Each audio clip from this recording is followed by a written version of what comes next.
What's up, everybody? Welcome to another episode of the AJC podcast. And I have none other than the man, the myth, the legend, David Price on. And he's someone that I've been following for a while, even before I got into consulting, just being in the space. Person that I've seen on social media, seen that I shared stages with, that I've seen room across from me packed to the gills where it's a standing room only. And it's so noisy that when I'm giving my presentation, I can hear them over there, which is super awesome. Great leader, proven in the space to have done it at a high level multiple times. Ladies and gentlemen, welcome to the AJC podcast. David Price. Awesome, man. Welcome, man. I appreciate the introduction, man. Thank you. We'll try to keep the breakout rooms quieter next time. Well, I was like, is he giving away something free in there, like a vacation or something? Because like people were, I stuck my head in there and it was just so many people. And I was like, dang, this is crazy. I had a full room too. So I thought I was doing good, but I was like, bro, I don't know what David's doing in there, but that's incredible. But David, tell me, when people are trying to build an agency, what's one of the biggest challenges that most agency owners face to keep them stuck from like going from 100, 200 to maybe getting to that 500K and $1 million a month? Yeah, I think, I think about the journey, right? For agents going from like agent to, like you said, agency owner.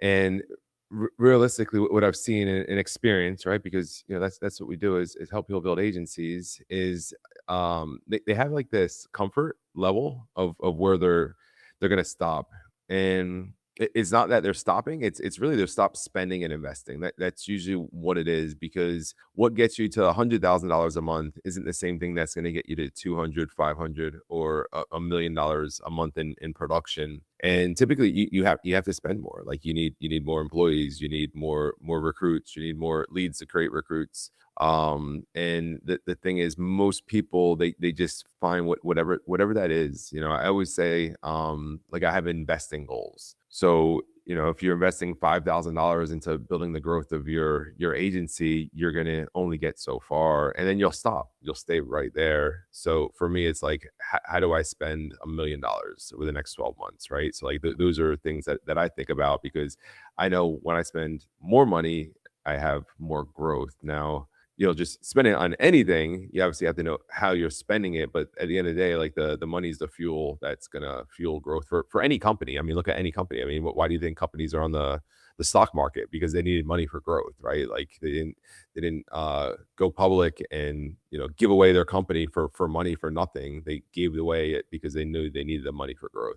Right. And so it in that instance, right, like some specifics in regards to what things should a young agency owner that's starting to build keep their eye on and keep their foot on the gas in regards to, okay, I got an agency, I got it back in where some recruits are coming in and flowing some type of way. Where I need some what type of systems do I need?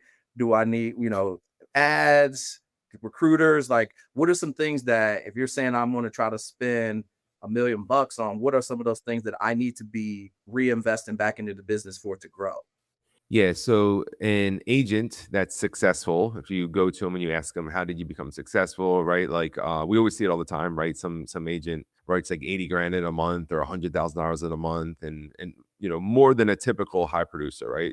Top level. And when you ask them how they did that, like, the answer is always the same, right? It's not like, hey, I have this better closing technique that you need to know about. It's really simple. It's like, I spend more money on leads, right? Mhm. I spend $5,000 a week on leads. So they understand that on the selling part, because it's real simple. It's transactional, right? You buy the lead, you call the lead, you make a sale, and then, like, not too long from there, within 30 days, typically you're getting paid on that, right? A lot of times sooner. Well, when you're building an agency, it's the same principle, it's just longer, right? So you have to spend money on leads to hire agents, right? So if you look at, again, the largest companies in the world, they spend millions and millions of dollars to hire people for the company, and they're going to lose a certain amount of people every year. A lot of times people are like, well, you always lose agents. Well, that's every company. Mhm. So you literally have to hire the same amount of people you're going to lose just to stay the same, right? So it's going to cost you money just to stay the same. And like, once you understand what that number is, it's like, all right, well, now I need to create more leads. for recruits to have growth, right? So again, it's real simple. It's just, same way you were successful selling is the same way you'll be successful growing. But again, people they don't tend to want to do it, because when I'm like, hey, listen, you should spend 20 grand a month on recruiting, and you spend 20 grand and you don't see the money back right away, well, then typically what people do is they just stop. Mm, very interesting. And so you said something about like reinvesting and like, you become a top producer, which is like, you get good at doing a thing and now you want to kind of teach it to other people, but they still just have this one skill of production. And now you got to turn it into leadership and recruiting. And so I learned this from Alex Ramosi. He said that one of his mentors was a billionaire and they were stuck between 3 to 5 million bucks every single year. And he's like telling this billionaire his problems and why he feels like he can't scale, which is on the marketing side. He's like, oh yeah, so you've got the acquisition down. Where is your talent acquisition funnel? And most agency owners, they're spending money on the front end for the leads, but they don't have any systems on the back end or funnels or pipelines for recruiting salespeople in. And you're saying you need to be investing in both, right? Leads and talent, salespeople. Yeah, I mean, there's four skills that will make you a millionaire in this business once you learn these four skills, and one of them is talent acquisition, and that's super important. And people want to skip it, or they want to do it in like amateur hour, right? They just want to kind of like, just hope people come, right? Just hope people, or come to them, or or they have a little bit of luck, with some warm network stuff, but they don't have a real, like you said, like a real system on how to bring recruits in. Like, you should be like, when if I think back, right? So I got my license in 2018. And at first, my job was to learn how to sell. That was it. Like, learn how to sell. That was the first skill that I needed to learn. I needed to learn how to sell. Nothing else, right? Learn how to sell. And once I learned how to sell, then it was like, all right, the next thing I need to do is teach someone how to sell. Which that you don't need a lot of people to do that. You just need one person. A lot of times you can do that, just winging it. But then the third skill that you need to know is, once you know how to teach someone how to sell, well, and that's when you have to scale the talent acquisition. And that's when you have to build a system. So for me, I built a system at that time. And this is, years ago when I was a lot smaller. So I was the business, and I went from interviewing 16 people every single day, 5 days a week. And that was 30 minutes a day, 30 minutes appointments, 8 hours a day. So 16 appointments, no lunch break. My lunch break was a no-show. And then I was like, all right, well, I need to figure out how to talk to more people. And I was like, how do I do this? I was like, oh, simple. I do 15-minute appointments. So I literally went from talking to 16 people a day, or having 16 appointments scheduled a day, to 32 appointments a day. And I did that for months until I was like, all right, it was too much, right? Because I was always playing catch up throughout the day. But again, I built a system to make sure I literally had 32 people to do interviews with every single day. Now, we had some no-shows and stuff like that, but it was a system, and that's how I grew my business, and then after that, started hiring recruiters and everything that goes along with that. But yeah, you need a talent acquisition system. Yeah, perfect. So take me back though, getting licensed in 2018 for the first time. And what were you doing before you got into the life insurance space? Yeah, I've done everything, man. I worked as a carpenter, I worked as a plumber, I worked as a landscaper. I started a landscape business after I got fired as a landscaper. Right before I got my insurance license, I built a construction company that I ended up having to walk away from because my partner started doing drugs with all the employees. So I literally just walked away from a company that invoiced 800K. My first 8 months in business, and before that was my first commission only job, which was Repo and Cars, which taught me a ton about sales, because I had to literally knock on people's doors and say, hey, listen, I'm going to take your car. So you got to sell yourself in a way of, one, not getting in a fight with the person, and two, them giving you their mode of transportation, which usually a big deal to people. So I learned a lot about selling from that, and then went from that, like I said, to start a construction company. And then after I had to walk from my construction company, I was like, I need to figure out a business that will let me do what I want, where I want, with whoever I want. And that's it. Up until that time, I didn't really do anything. When I was a teenager, I had like dreams of like freedom, driving exotic cars, living in mansions, going on great vacations, and nothing I really did was going to lead to that. It was just me settling for just like this is a job that's offered to you. I'm like, okay, I'll take it. It's work, money, sure. So I was like in my mid 30s. I was like, if I'm really going to go all in on something, now's the time. So I started looking for a business that would at least give me the opportunity to have those things. Didn't make it guaranteed, but like, if I decided to be a personal trainer at a gym, I probably wasn't going to have the freedom, right? If I decided to be a police officer, I probably wasn't going to have the freedom. Not bad jobs, but it wasn't going to give me the end result I wanted. So I needed to find something that at least had a chance for that end result. And that's how I found insurance. Gotcha. And so, what was like the first 90 days, 6 months like for you? Did you, based off of the experience from doing the repo and the construction, having an entrepreneurial mindset? I'm assuming you were mid 20s at this point, or something, or late 20s, early 30s, where you've had some life experience. So, kind of got some raw skills already to apply to selling life insurance. So you weren't coming in cold. But like, what was those first 90 days like for you? Yeah, so it was 2018, so I was 38 years old. Appreciate the bringing me back to the 20s, Yeah, but man. so yeah, the goal was to build a business, and that was the goal from day one. So there was a lot of hardship and a lot of learning, but for me, I was like, listen, I need to learn as much as I can as fast as I can, because like that's going to give me the income goals that I want. And every time there's like adversity, like I took that as like, oh, okay, good. Like now I know how to go through this so I could help someone else go through this. Because again, my thought process was to build a team and create a business that pays me in my sleep. So it's funny because I have a stat. So my first 36 months of having my license, I put $1 million in my bank account, which sounds amazing and sounds awesome. My fourth year, I made $1.1 million. Again, that sounds amazing. That sounds awesome. But my first 6 months, I started in May. So my 1099, so a little bit more than 6 months, my 1099 said $20,000. Right. So it's crazy because my first 6 months, I made 20 grand, almost quit, almost started doing something else. Hurricane Michael actually hit the panhandle in Florida. And I was like, I think I'm gonna go. I think I might go work there, man. Like, there's a ton of money to be made. And finally realized, I wanted to do this insurance thing for a reason. I stopped doing construction for a reason.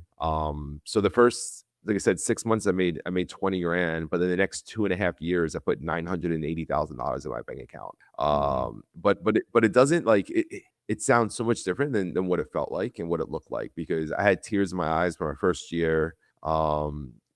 I wasn't making money at first, and I was putting a ton of effort, a ton of hours in. So for me, like, and I was on the leaderboard, right? Like I was on the leaderboard and I looked like I was winning, but like my bank account wasn't winning. Mm. But I for think me, it most was agents like, feel like that right now too. Is that it's leaderboards winning. You're getting these ribbons for participation, but like, their bank account isn't reflecting the praise that they're getting, and so they're silently suffering because you're getting the recognition. So to be appreciative of it, but that doesn't pay the bills. But you also got to play the game, and so in that instance, what was the shift? What changed from you struggling in the first 6 months to it clicking for you? Like, walk me through kind of what was the shift. yeah.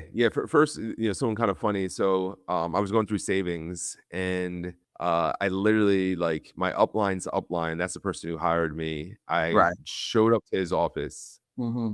Keep going. I'm just looking I at. I my upline's upline, I showed up to his office and I brought my bank account statements. And I was like, "Look, bro, I'm going broke here. Like, you told me I was gonna make all this money. Like, I'm going broke, you know?" And he literally just like lied to me. Like, he just told me whatever he could tell me to get me out. Cause as soon as I got to his office, he's, "Oh, I'm about to go to lunch. Come to lunch." I think he was trying to get to me like a public place because it was me one on one in his office. So we go to this little cafeteria in the office building that he was working in. And I was like, "Look, I'm going broke." He said, "Oh, we can just raise your contract. No big deal. We'll just raise your contract, piece of cake." I was like, "Really, dude? That's awesome, man. Thank you so much." And I left, and nothing happened. But what changed? So when you're not winning at something, I think what we tend to do is we tend to build up that story, right? We tend to figure out, like, why am I not winning? Then we start hanging around with people and talking to other people that aren't winning, and like, "Dude, you're not making any money, are you?" Like, "No, I'm not. How about you?" I'm like, "I'm not either." Like, what the heck is going on here? And we start like trying to find people to really like co-sign why we're Val- not winning, right? Yes. Yeah.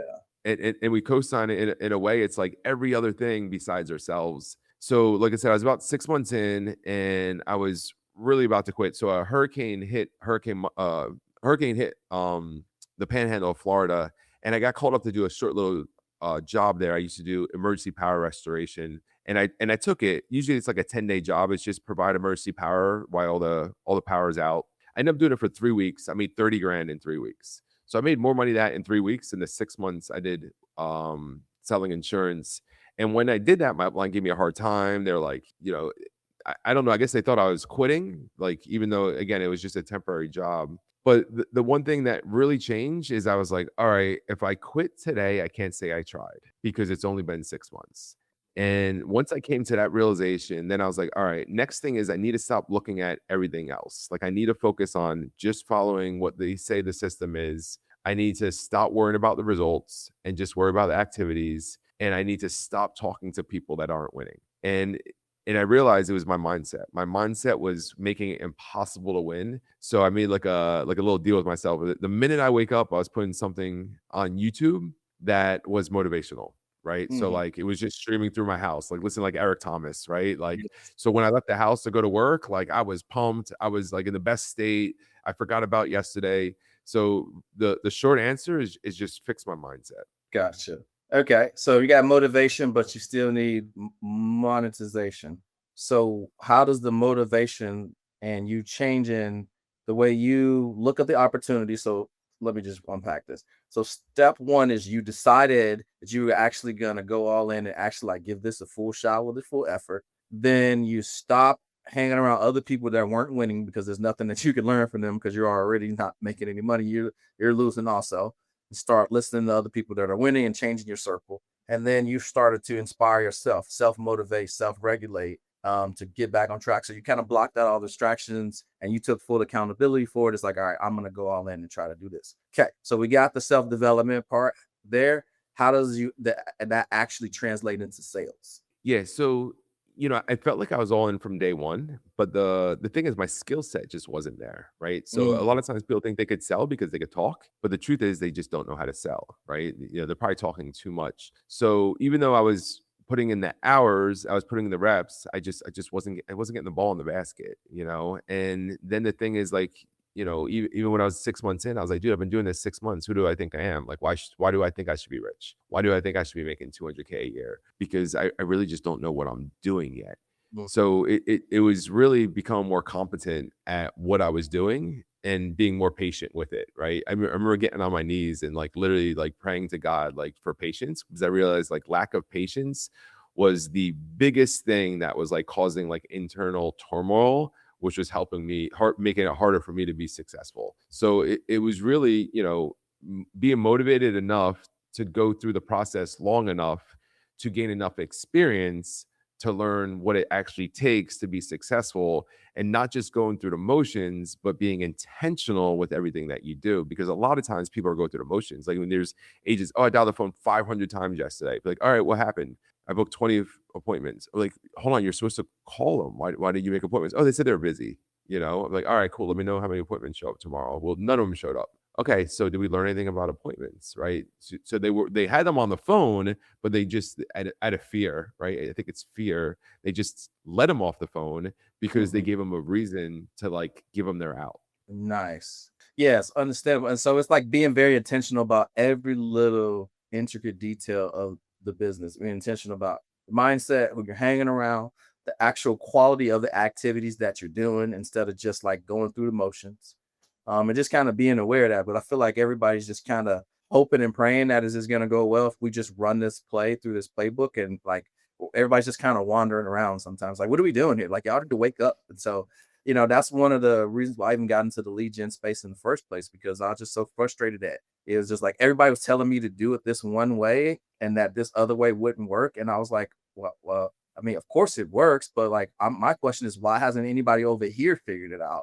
And that's kind of how I got into the lead gen from being an agent, was like, this way doesn't work for me, but this other social side works, and it allows me to show up without a big network and without degrees and fraternity to lean on to, and a brand to be able to get in front of people that only see me as an expert.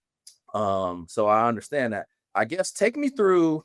All right, so we make this shift that you take full accountability for it, and then in this back end of the 6 months, right? Like $1 million pops out there. Walk me through like, okay, June, July, August, like, where's the money starting to flow in? Like what's happening here? Because this is a really interesting story. Yeah, I mean, it was super gradual. So, it's I have like my production, my income history like by month. But I think the easiest way to like really break it down so people understand, because I think like if someone says, you made $1 million in 3 years, like, oh, so you made $333,000 a year, Yeah.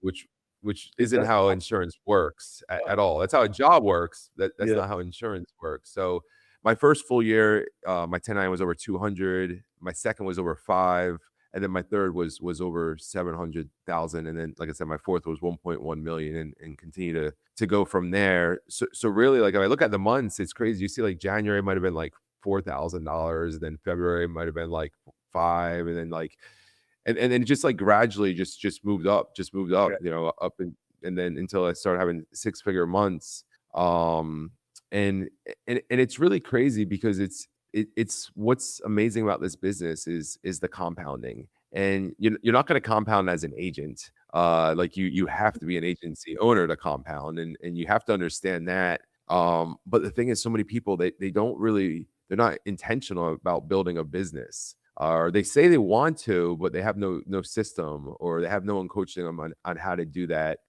So for me, like that's where I have fun, because helping someone make 100 grand a year, super cool. Most people, life changing. I know when I got my insurance license, I was like, cool, if I can make 100 grand a year, that'd be awesome. But showing someone how to make 50 grand a month passively, like that's when you're really changing lives. And for me, like that's the fun stuff. Mm. But like it's a process. So, you said something that was interesting, which is compounding as an agent. You got to shift to being an agency owner, right? So, is it just starting in recruiters, the mindset that you're building a business? What goes into that? It's like delayed gratification because you're investing in your business, but you're used to producing. Let's just say you're doing 40 grand, 50 grand a month, right? And you start growing your team and you're scaling and you're investing that money over here. Well, once you start getting the team right, you have to start training them, coaching them up. So your production may dip a little bit. So that can seem scary. And then they're new. So maybe they're not producing to kind of, replenish what you've lost. And so you're like, well, why would I do this when I'm babysitting and doing all of this and worrying about these other people when I could just write 40, 50K on my own pen and still be happy. Right. And so, there's always that's the Jacob moment that every agent is wrestling with. Right. Because, sometimes it goes good and then they kind of come back. So I'm curious on what's the right way, or like, what's your philosophy on like when you want to decide to start building and scaling and why that's important. Yeah. So I mean, the thing is, when an agent, someone's new, just gets in the insurance business, typically, this is money that they've never made before. Right. So they start increasing their lifestyle, Right. and that's exactly what you don't want to do. So for me, like if I'm coaching an agent, I'm like, all right, your end goal is to build a business. All right, this is the deal. Like, one, let's learn how to sell. Two, let's get rid of all the debt that you can get rid of. Right. Let's build a little bit of a nest egg, because you when you start building, like, you need to toe the line, because there's going to be months that you spend more money than you make. Like that, if you want to build aggressively, I mean, there's months I spent 80 grand and brought in like 50. I'm like, oh crap, that sucked. Like, holy crap, Mm-hmm. I can't believe this Same happened. here. Like, I'm like, holy man, wow, okay. And then, but then because of that, so what people would typically do is they like, oh well, I need to I need to slow down the ads, right? I need to lay off some employees. Mm. And then what happens is the next one's even worse, right? Because they just screwed up their machine. They like literally, it's like there was some issues with the car, so they like got rid of the battery. It's like, hold on a second, the car still needs the battery when the issues are fixed. So I always towed the line, and because I towed the line, my income would jump in gaps. But a lot of times people, they're just not willing to do that. So you have to be willing to do that. And you have to, like, you just gotta be realistic with timing, because like you said, an agent could be like, well, what, I could just do 40K a month. Good. Like that's your life. That's what you're doing. So 10 years, 20, 30 years from now, that's what you're gonna be doing. Yikes. And for me, like, when I got my insurance license, the goal was to build a business. Like, that was number one goal. So every decision I made was, does this help me does this help me build a business? Is this going to move the needle to help me build a business? And if not, like, I'm not worried about it. Like, I'm worried about building a business. I remember they had a little competition. It was like a private flight to Bahamas in a private plane, top 5 agents. And my lines, man, you excited for that? I was like, dude, I'm not trying to get a ride on a private plane to the Bahamas. I'm trying to buy my own private plane. And me worried about that competition that's going to slow down me growing my business is not going to help me get to my goals. And, and Right. and that was just always my mindset. Yeah, and also how you writing business, right? That you probably shouldn't be writing just to try to hit that number that's going to end up coming back. We see that all the time. Try to qualify for trips. Well, so I guess as we're talking through this, like what would qualify David? Like who's David? Like what would qualify him to know and be an expert on building an agency, right?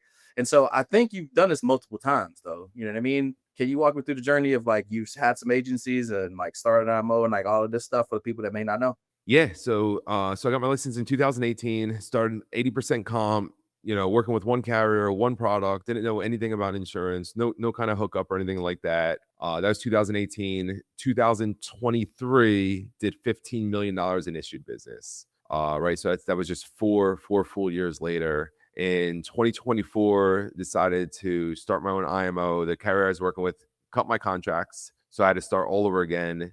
November was my first full month of 24. We did like 200,000, right? So it was going from 1.5 million a month to 200,000 was very, very humbling. And again, I kept my entire staff, right? My income stopped like literally overnight. Like one day I was supposed to get 1 week, I should have made 100 grand 1 week, and like my pay just stopped. And there wasn't anything I could do about it.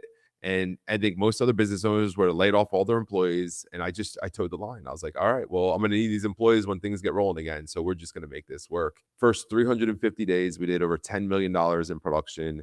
Last year was our first full year. We did over $15 million. And to me, like, there's a saying that is like people can take all kinds of things from you, but they can't take the knowledge. Mhm. And that's why I was able to do $10 million in less than a year, get back to $1 million a month in production, is because I knew exactly what it took to do it. I knew exactly what to focus on.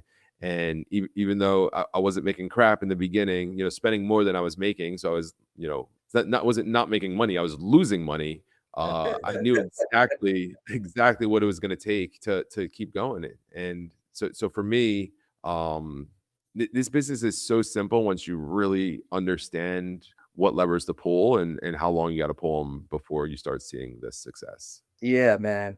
And I can resonate with the kind of going negative and kind of, continue to see the bigger picture and not laying off your team when you have some dips and your income kind of stops.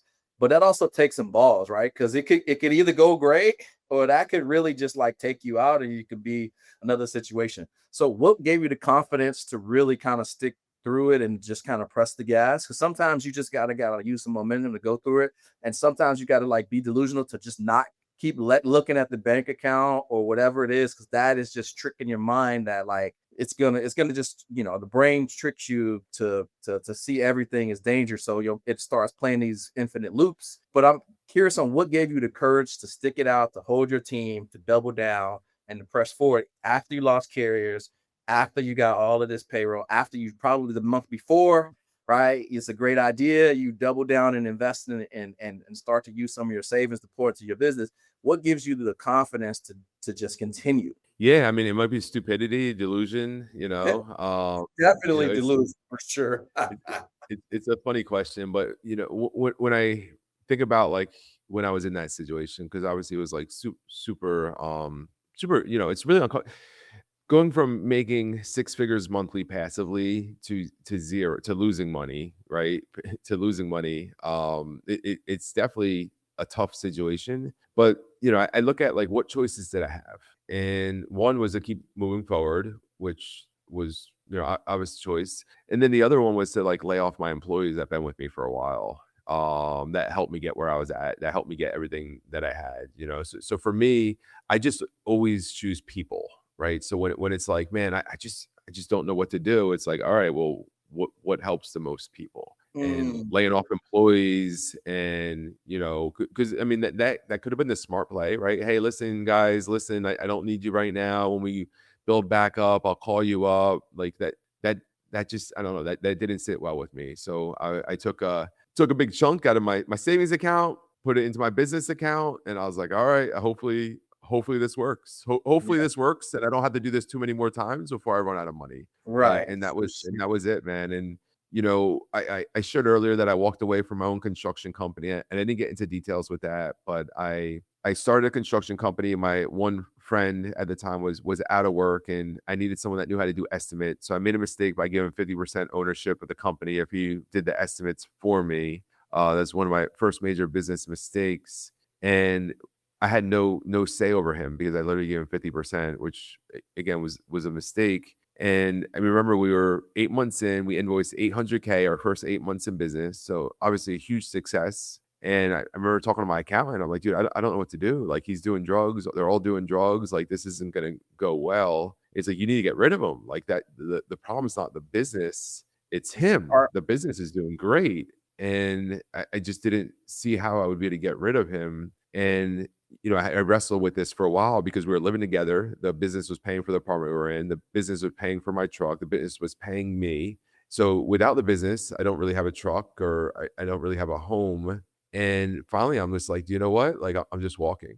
I'm just walking. And in the minute I like walked into faith, because to me, that was like just trusting that things gonna work out as long as I keep doing the right thing. Like, doors Mhm. just kept opening and opening for me when I made that decision. So it was the same thing. It's like, listen, I'm just gonna do what the right thing is.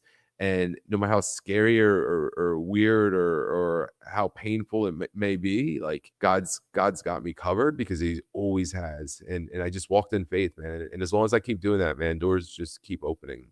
Man, I need to hear that so much. You don't even know, dude. Just me personally. Thanks for sharing that. I don't even know what made you go back to that construction anecdote, but 1000%. I needed to hear that because it's just like that's kind of the journey that I'm in right now. Like, not walking away, but just reminding me, like, stepping out on faith, like the doors will open up on this journey. When you're thinking of people, like that really stood out to me. Just like when I'm making my decision, it's about the people, especially on your team. Like when you're doing that and being a good steward, right, of people, like that's that stewardship where it's like we're called to multiply. Take something small and to multiply. That's my definition of stewardship, which we're called to do. And you're a good steward of people. And if you're helping people get what they want, right, you'll get what you want. So that makes so much sense. Well, on that instance, right, like what are some things in your business that sets you apart in your agency, right? Because now it's like we're recruiting, we're trying to build this team, and you're a little bit of a forward thinker or ahead, or maybe you just think differently than everybody else, which is like here's some tech or some systems that you need to have in your business that you got in-house now, right? In regards to like leads, recruiting funnels, like walk me through some of the things that you're reinvesting in the business so we can get on the technical tactical side.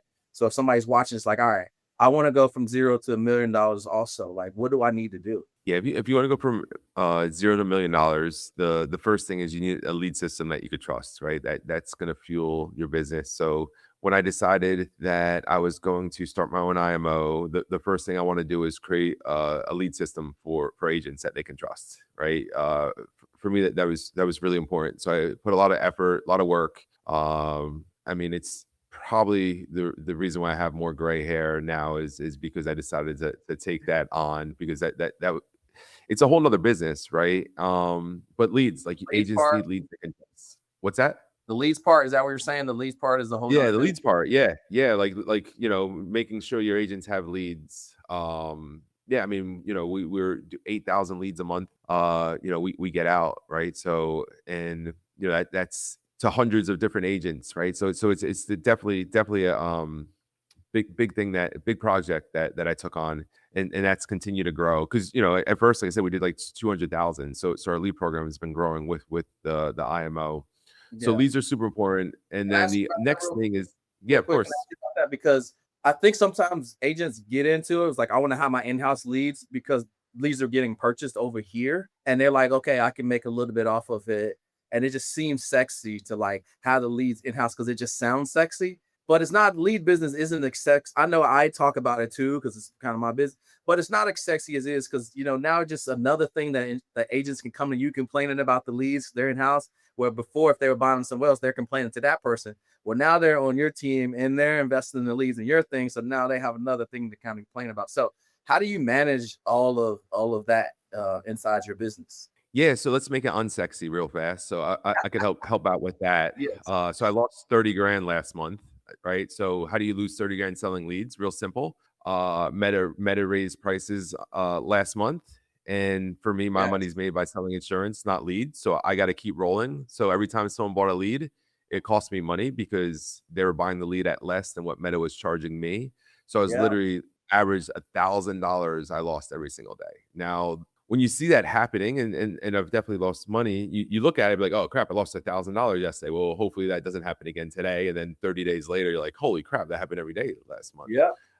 So that stuff happens, right? People don't understand that the lead Meta doesn't just lock you in. Like, all right, here you go, David. You're gonna have $20 leads, and there'll be $20 leads for the rest of the time you work with us over No. here at Meta, right? Yeah. They swing. Valentine's Day, Thanksgiving, Black Friday, all that stuff. The pricing Holiday swings, every month. and I eat it, right? So that's thing. The other thing is we have a lead system that distributes the leads to our agents real time. And sometimes it breaks or sometimes things happen. So we've broke our lead system 3 times and it's from growth, right? So every time our lead system broke, we had to rebuild it and we rebuilt it better. So it's the best it's ever been. But the first time was simple. We used one business Facebook page, it got banned. So we went from getting leads out, very fast to boom, like our Facebook page was banned Completely and we had to. stops. You can pay for the That's leads, it, and now just from stopped. my goal. Yeah. Yeah, just stop.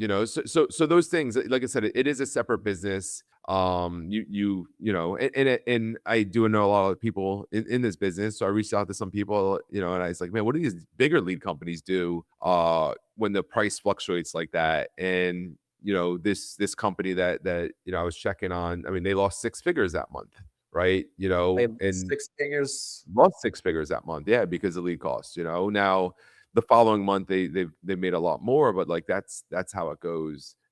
Complaints, like you said, one thing I am blessed is we do have a great culture. When we first started, we were, like I said, we had the lead delivery, and I'm super transparent, so I could go over all the bad stuff too that we ironed out, but we're delivering leads to people in states they weren't even licensed in, and no one was complaining. No one said anything about it. Like they're just literally eating it.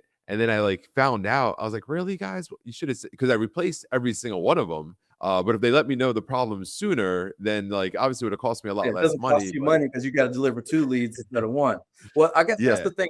What's the distribution side? What are you is this something that's in-house, or you using something like how are you distributing leads? yeah. So we built everything in house. So everything's our own code. Everything's built. Everything's custom. Yeah, I want to own everything. Yeah, that's just the way we're doing. We want to own the tech. So I want to make sure that at the end of the day, no one has control over anything that I'm doing, and then also for the value. I want to make sure that we control the tech, we control, and then it's going to increase our valuation. So Yeah, for that's sure. super And a media important. buyer and like all of that stuff in-house, or are you managing the ads also? I don't personally manage the ads. I have a partner on the ad Okay. side. So you So partner with so somebody to help run the agency side, and then somebody is a engineer or something that's building and fixing the stuff on the tech side to make sure that the ads are getting the leads are getting distributed to people when they pay. yeah, so everything so it's a separate company. So the lead company, so everything on that, I have a partner on that because Okay. again, But like it's a separate company. Okay. I'm trying to distinguish that. But people are like, yeah, I'm just gonna start distributing leads. It's like, no, no, no, no. That's a leads business. That's a whole separate business. yeah, and let me dig into this more because this is where people make the mistake. They have to remember that I passively make 6 figures a month, right? And income don't matter. You passively make enough money to cover my bills, I should say, right? Because that's what matters. So when I was first in this business, before I was having some success, but not the level of success that I'm having now. I was working with a company that created the leads, and they did a pretty good job at it. They don't do as good job as they used to, probably more on a subpar job, but at that time they were doing a pretty good job. But me being an entrepreneur, I'm like, well, you know what? I could probably create them better and at a lower cost. So I started creating them better, or start creating them. I don't know. I can't say they're better. I started creating them at a lower cost. And I was, dealing, like you said, dealing with the complaints, dealing with this, dealing with that. And then I finally came to the realization that, and I tell people this all the time because people reach out to me for lead advice. I was like, listen, are you a marketer or are you a salesperson? They're like, I'm both. I was like, well, that's the problem, right? That's the problem if you're not really seeing the success yet. You don't want to try to learn two things. So what I realize is I'm really good at hiring agents. I'm really good at training agents. Let them handle the leads. And then I'll handle what I'm good at. And like maybe I could do it better, maybe I can't do better, but they're doing a good enough job because we're having success. Right. So when you're newer trying to start an agency and like your agency's not having success yet, you got to remember, like I was making over $1 million a year, doing over $1.5 million in production before I'm like, all right, now I need a lead company, right? Now I need a lead company for this next journey that I'm going, right? Don't compare like your current situation with like where I am. I'm further down the road. Like come back to like where I was at that time, and where I was at that time, I would find somebody like that could handle it for me. And I basically did. I just did it in a business structure to where we own the company together, where I still have the control, but they're incentivized to do a good job based off the partnership that we have. Mm-hmm. Gotcha. Yeah, because that's a specific nuance. The reason why is because everybody's going into the in-house leads thing right now because it sounds sexy and having it in house, and everybody wants to control the quality, the customer service, and the cost for their agents. And everybody's coming now like, oh, I want to do this for my agents, my agents, my agents. Well, it's like, well, you do realize that this is going to cost you some money too, right? Just because people buy leads, people complain, agents charge back on leads that they couldn't sell, blaming you for the leads and the chargebacks that they got when they wrote the policy. So agents are always looking for someone else to blame in the situation stuff themselves. And so it's like it sounds sexy, but it's a whole nother business, basically what I'm getting at. Yeah, and and then things same with like experience, right? So like think about the process to learn how to sell insurance. Like you went through that process. Like how many presentations did you have to do before you actually became competent, unconsciously competent? Well, we manage six figures monthly, right? So and the person that's managing the media buyer, he's bought millions and millions of dollars, right? Like spent millions and millions of dollars on Meta.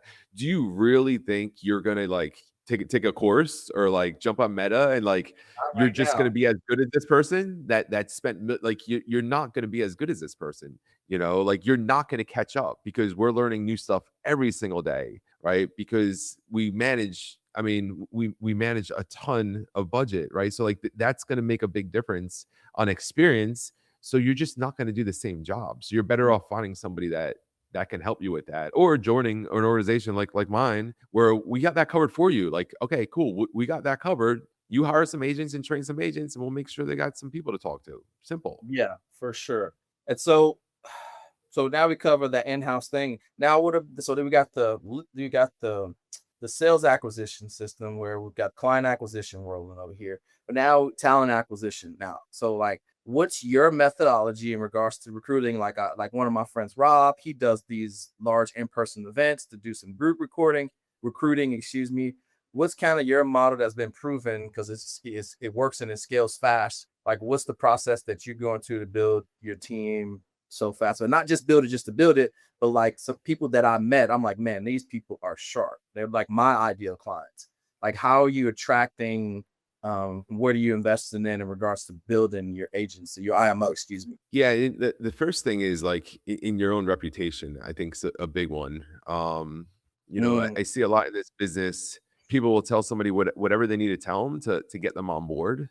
But then mhm. once they have them on board, then like things change. And to me, like every time you do that, like you're messing up your reputation, and your reputation is what's going to attract good people, like you spoke about, and then also keep those good people. So I think that's important. Social media, right? Social media is like it's literally somebody saying, "Hey, listen, this is the deal. Like, you could run as many free TV commercials as you want. Just make the commercials, and we'll put them on TV for you." Like that's what social media is. Like, it's Yeah, literally like your own it's personal not even YouTube self. Yeah, and people are like, watch. I mean, people spend more time on social media than TV now, so it's actually better than someone. It'd be like back in the '90s, being like, "Yo, Arturo, this is the deal, man. I got a I got a news network or I got a TV station. You can run as many commercials as you want on it, and you'd be like, ah, dude, I'll just like post once a day, right? Like, look at I think Tony Robbins, right? Like Tony Robbins, I think his big start was from TV commercials, like infomercials. Jordan Yes. Belfort too. Jordan Belfort And Dean had some Graziosi has been infomercials. doing infomercials for 20, 30 years. Yeah. Yeah. Yeah. I mean, it made sense. Like, how do you get more eyes? Right. So, like, that's it. So, it's like eyes. Like, how do you get attention? How do you get eyes? So, social media, you know, are you good at social media every time you post? No. Like, again, just like everything else, like it's a process. It's something you learn. I got some agents now that are newer agents that are just crushing on social media. Mm, What do they post? I tell them, like, post your journey, share your journey. That's all I did. Like, I remember when I got my insurance license, it's like, hey, I'm getting my insurance license. It's like, oh, I got my insurance license. Oh, I made my first sale, trained my first agent, and I just posted the journey. So not only did I have something to post about when someone's like, oh, let me see if this Dave Price guy is full of it or real. I mean, I literally hired agents and like, David, I went through and scrolled back all the way to the beginning of your post when you got your insurance license. Like, I seen the whole journey. I watched the whole thing. Like, to me, like, there's not more proof than that, right? yes. It's a How it builds a connection where they seen you do the thing, right? And I'm glad that you said that. Man, this is such a good conversation. It's funny that, like, in certain circles, there's this certain frameworks of principles that the successful people have. And like, as you're saying this, I'm thinking too, just like, you're showing instead of telling, you're going through the hard things. They get to watch a journey, you're documenting it. So that's a proof is cemented because you actually did the thing. They can go back and see it. And then in the future, when you do have the success, they can't just like write it off like, oh, he had this, or he's got a rich dad, or maybe somebody he inherited an agency. It's like, no, dude, go back and look. The journey's there. But the other part to that is if they do, they buy in because they feel like they discovered it, right? And that's a part of when you're using social media. You said this already, is that they're buying into you. So you want to make sure that your brand out there has the prerequisites to, like, I've done the work, I've documented it, I've had some success, but more importantly, other people have seen fruit from the work that I've done on social media. And if you do it that right way, like, it cannot work. Yeah, it's funny because people that join me today, they just they don't know what I've been through, right? They don't really understand it. It's funny because they think like I just inherited, like I just inherited all these agents. Like all these agents just like called me up one day and say, Dave, I want to work with you. Yes. And I think about like 2000 December of 2018, I hired really my first two agents that actually went to work. And one of them was newly, they're both newly licensed, but one of them was newly licensed. She issued $450,000 her first year. So I had like the number one agent in the company, their first year in the business of license, right? So I had a lot of, and then I've had dozens of six figures earners. I've had people make $500,000 a year. I brought on agencies that went from 300K to 700K with me within a year, right? Like I have so much proof of like people joining me and having success, who weren't having success or just Right. increased their success.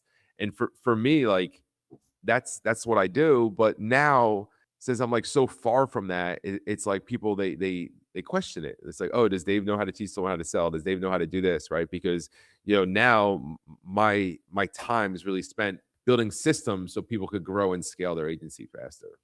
Right. So we got the second piece is reinvesting in the business, but on that specifically is leveraging social media. So that's one way that you're attracting people. What else are you doing? I mean, leveraging social media is working pretty well right now. I've got a really good system with that. I'm posting on a long form on YouTube once a week. I'm putting short form on YouTube at least once a day. Post on Instagram daily, TikTok daily, Facebook daily. I got an email list with over 50,000 people that I send 5 emails a week on. So I'm constantly, just really letting people know me, right? That's what it is, right? That's what social media is letting people know you, let them relate to you.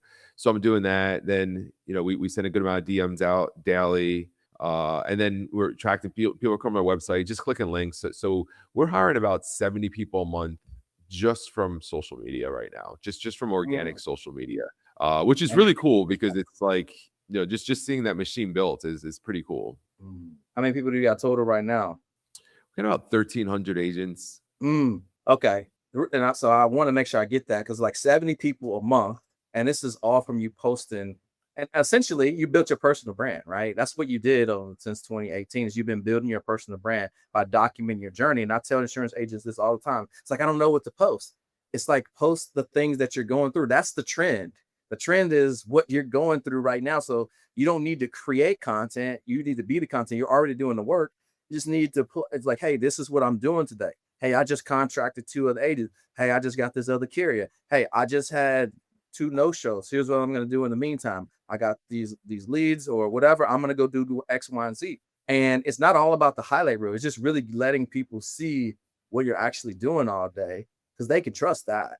You know what I mean? It's the behind the scenes stuff because nowadays everybody's skeptical about everything. So they need to see you doing some of the work. And one of those things is consistently posting. They want to see things that you've posted before and they want to see what you're doing right now. You know what I mean? In real time. So that's incredible that you're attracting 70 people from your personal brand and posting on social media and various other people. But I'm assuming that the main driver is coming from Instagram.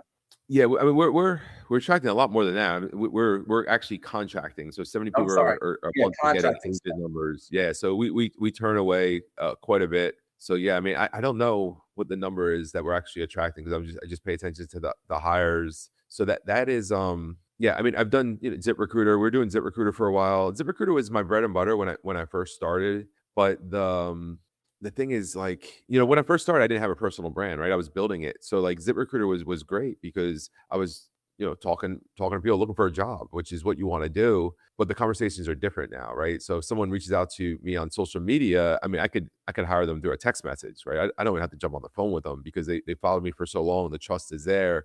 Where like ZipRecruiter, the person has no idea who I am. And the trust isn't there. So even if you hire them too, because that's the other thing. Let's talk about that for a second. So when somebody sees your social media and they truly believe that you're successful and they decide to come work with you, it's not the same thing as somebody who didn't know you that comes to work with you because one's bought in more. And that's the trick, right? So how do you help someone be successful? They need to trust that you can show them how to be successful. And Mm, and and that's where people have a hard time when they're trying to like hire an agent and teach them and coach them and train them. They're like, people don't listen to me, people aren't showing up, they don't trust you, they don't trust you.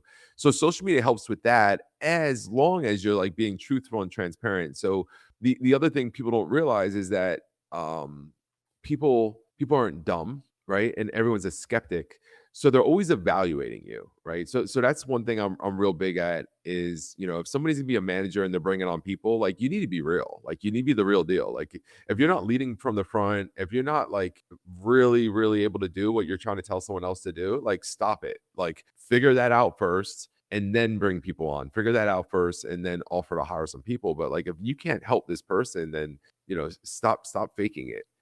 So social media helps with that because when they trust you, put it this way, like, real simply, if I could get someone to do every single thing that I tell them to do, I could help them make $1 million a year. But the thing is, they're only going to do what they trust, and that's what's going to limit their success. So from Indeed, right? It's like they aren't able to. The trust isn't there because they haven't been able to just kind of witness and discover and kind of grow with you over time. Because it just takes a little bit of time for people to trust you, right? They need to kind of see the consistency. They need to see the body of work. They need to listen in on some things. They need to follow you for a little bit. And it's the other thing about social media that I like is it teaches the agents how to follow you and how to come through your process. Or Alex Moses says all the time, all of the top companies that he invested, he through his content, he talks about what he likes and what he doesn't like and what he expects. Like he trains his ideal companies that he's going to invest in. The same thing with your followers and like people who are going to come through your recruiting process. They're getting indoctrinated. It's an indoctrination process of trust. If it's done the right way, it benefits you because once they reach out, you know how it is. They just pop up in the DMs. They've already decided. They just come out of nowhere from one piece of content, tips them over. They have made the decision. They're already bought in. They just want to know how to get started. You know what I'm saying? and you're just like, okay, cool. And then you can close them in the DMs. And Alex Branding said this too. He said, we're going from a audio based communication to a text based communication. So now you can grow your agency where you can have multiple DM conversations from social media, from them watching it to being in the DMs, that you can close multiple recruits at one time instead of just hopping on one call, those 15-minute calls every single minute. And so now your throughput has just went through the roof. And if you use MiniChat, like, or have an assistant, like, you can automate a lot of that process also. Yeah, yeah, absolutely. We even started. So I started a school group recently, and I was real big on gatekeeping.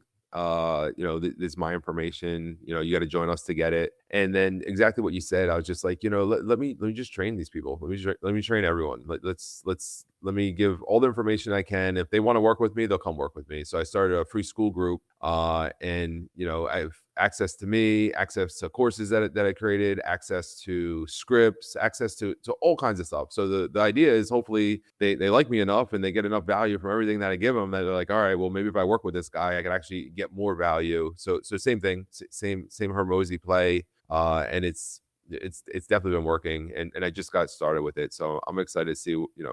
I I always look at things like, people get so caught up in like now. I'm like, dude, I wonder what it's gonna look like in 5 years. Right. When I do something, like, I need 5 years to see what it looks like. Like, who cares what it looks like now, or a month from now, or a year from now? Like, let's see what this machine looks like in 5 years. Yeah. I guess this is probably my last question. Man, it's such an interesting thing. I just had like five questions, but for five ways to go with this. But the principle that you just said about, you know, not gatekeeping and kind of giving it away and extending to help people, right? Like, most people are trying to hold that in just for their agency. And I think kind of when we're in this trust recession, and like Google's done a study that says a 7-11-4 rule, that people need to consume 7 hours of their content of 11 different touch points on 4 different platforms.